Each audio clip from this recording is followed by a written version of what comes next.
Well, it isn't just one person who was kind of disgruntled with the Warriors handling his injury. We have another Warriors player who also talked about his injury and how it was misdiagnosed by Warriors doctors. Trouble brewing in Warriors land a little bit? Stay tuned as we find out on the next episode of On the Lewis Basketball Network, Petty Savage Ball Z. So I came back top down. You gon' have to do more than just. You gon' have to do less for you. So mama, you Back to the Lewis Basketball Network. It is your boy Lewis, man, and I'm back with another one, with another banger, with yet another video. Make sure to subscribe to the channel if you're new. Make sure to like the video. Make sure to share this video.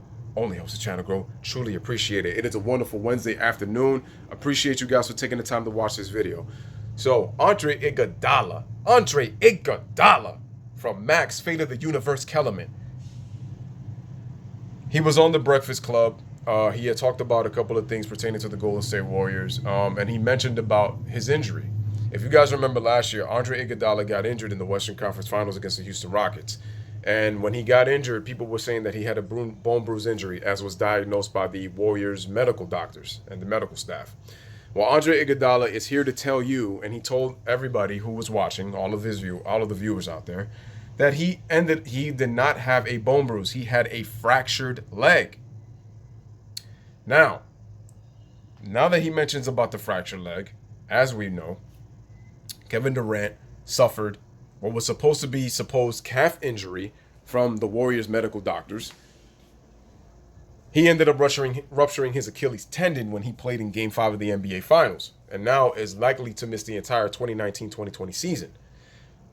What does all this mean, Lewis? Well, I'm here to tell you that Kawhi Leonard is looking more right by the day. Because I think the Warriors try to hide the fact that you had two injuries in Iguodala and Kevin Durant in terms of misdiagnosing injuries for what? With Kevin Durant, they were so desperate for him to play out there. But it wasn't just the Golden State Warriors. It was the mainstream liberal sports media. They were trying to force Kevin Durant to leave the Golden State Warriors because of the success the Golden State Warriors have been having. Because if remember when we entered the season, it was, oh, here we go. Another Golden State Warriors championship. Oh, another finals appearance. Here we go. People were getting sick and tired of the Golden State Warriors being in the finals every single year. So now they were pressuring Kevin Durant so badly to leave Golden State. And all they said was, well, Kevin Durant, all he's done is face all these injured teams in the postseason. The only time that I could really think about Kevin Durant and the Golden State Warriors going against really injured teams was probably the 2017 playoffs. All the other times I really can't say that, with the exception, obviously, the 2015 NBA Finals, where obviously you already know who, and the fans constantly go, well, LeBron was without Kevin Love. If you remember, Kevin Love got injured against the Boston Celtics in the first round. Kyrie Irving went down after Game 1. And then in 2016, the Warriors had a plethora of injuries. No excuses on either side. You play who's in front of you. Both teams earned their championships. That's all we could say. Injuries played a factor. Injuries are a factor, but they're not an excuse. So Golden State earned their 2015 championship. The Cleveland Cavaliers, they earned their 2016 NBA championship. So I'm just going to leave it as it is, man. I've already always mentioned about the 3-1. I've mentioned about Golden State with, they won it took them 6 games to beat a team with Matthew Dellavedova as the second best player on the team. Further way boosting LeBron James. But even with then, so like I said, both teams earned their championship. So we're just going to leave it at that. But the point of this video is I'm starting to be real skeptical of the Golden State Warriors management and their medical staff. They pressured Kevin Durant to play so much. But on top of that, if we're going to be objective, Kevin Durant risked his career. He wanted to play badly to help his team, which means you cannot question Kevin Durant's heart and his commitment to the Golden State Warriors, because he easily could have sat out and just said, my health is much more beneficial for my career than trying to sacrifice one game. He got a second opinion from his own personal doctor, and they okayed the green light. But at the same time, you got to look skeptical of the Warriors. I mean, people want to look like, oh man, well, the Warriors are a bunch of barbarians. In a sense, you could say that. But also remember, Klay Thompson injured his hamstring. And they're looking at it as, well, why did they do this to Klay Thompson and the Warriors had the veto power, but chose not to sit Kevin Durant? I kind of question that a little bit myself in terms of how they let just Kevin Durant just play like that. Where it's like, is the championship really worth that much to kind of risk your career? Kevin Durant said, I'm going to do it because the thing is, Kevin Durant was in a lose-lose situation. If Kevin Durant doesn't go out and play, they're going to say, oh, look, the Warriors won without you. Like, they don't really need you. So you better pray, bro, because they don't really care about you. And Kevin Durant is all upset because Kevin Durant came out and said that they said that reports that Kevin Durant was upset on how the Warriors handled his injury. But at the end of the day, Kevin Durant, you chose to play at the end of the day. So we got to understand that. Like I said, I respect what he did. Even though, like I said, he put his career on the line. So, I mean, when you look at it, like I said, I'm much love and respect to you, but it's like you knew the risk.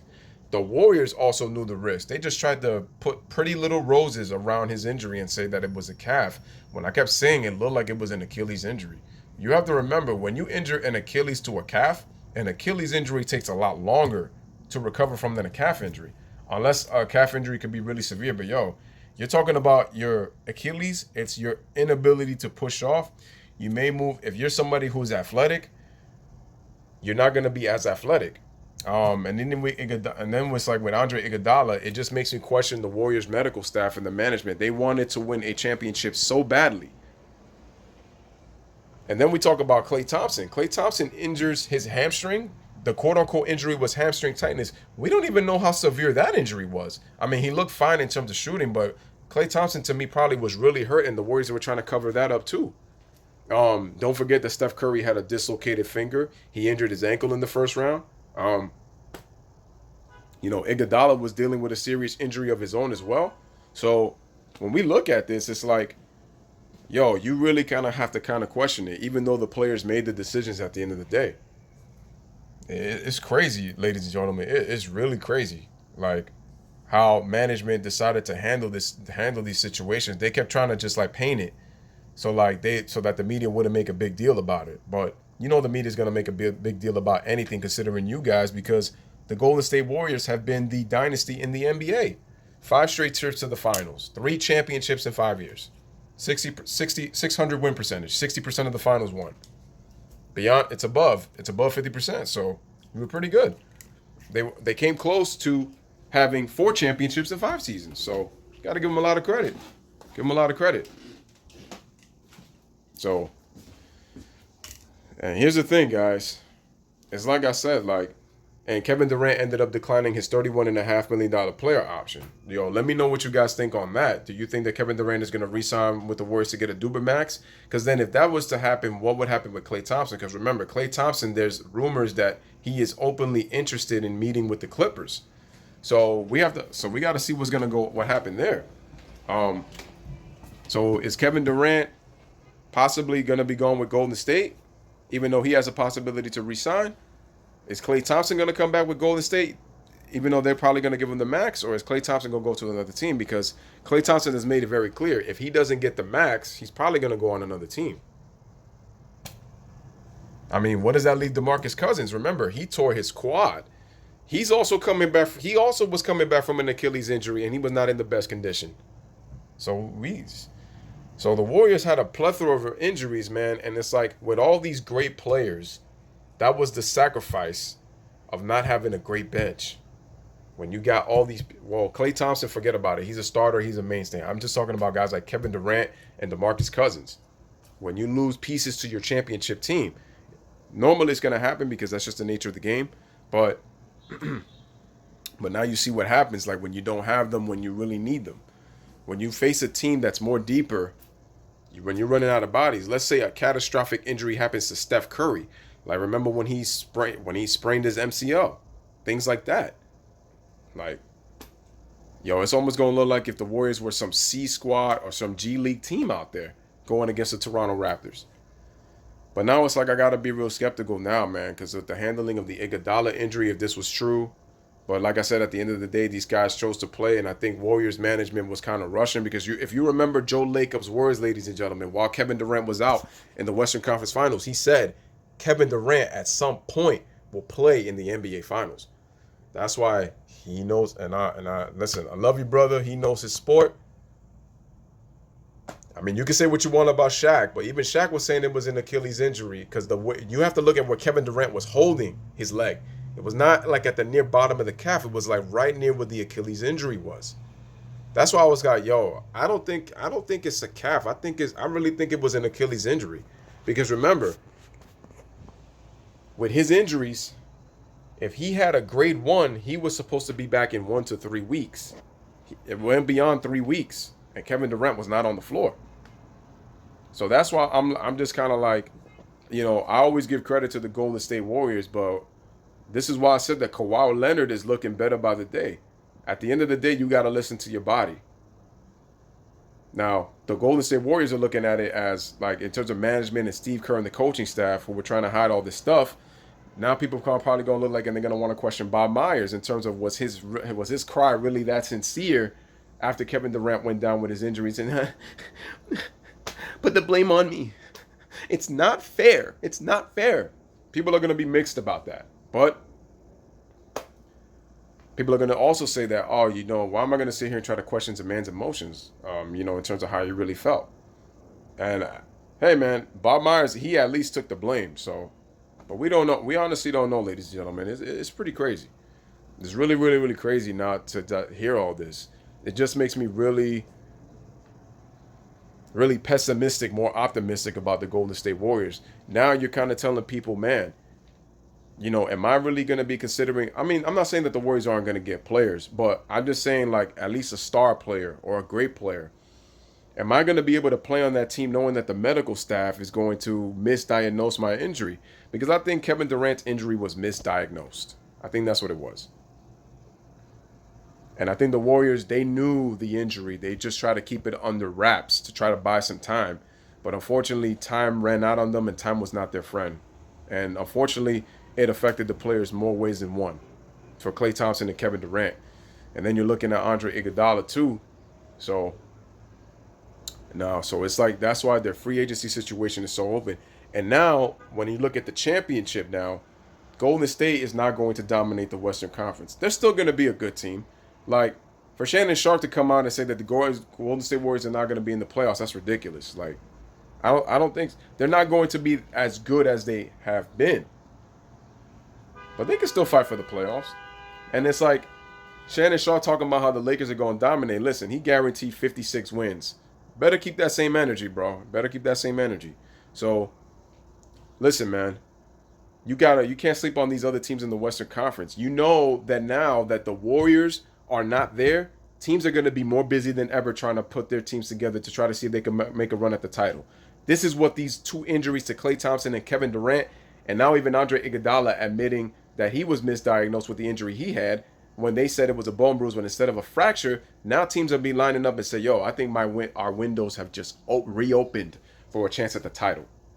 And now we have to see what Kevin Durant is going to look like when he comes back.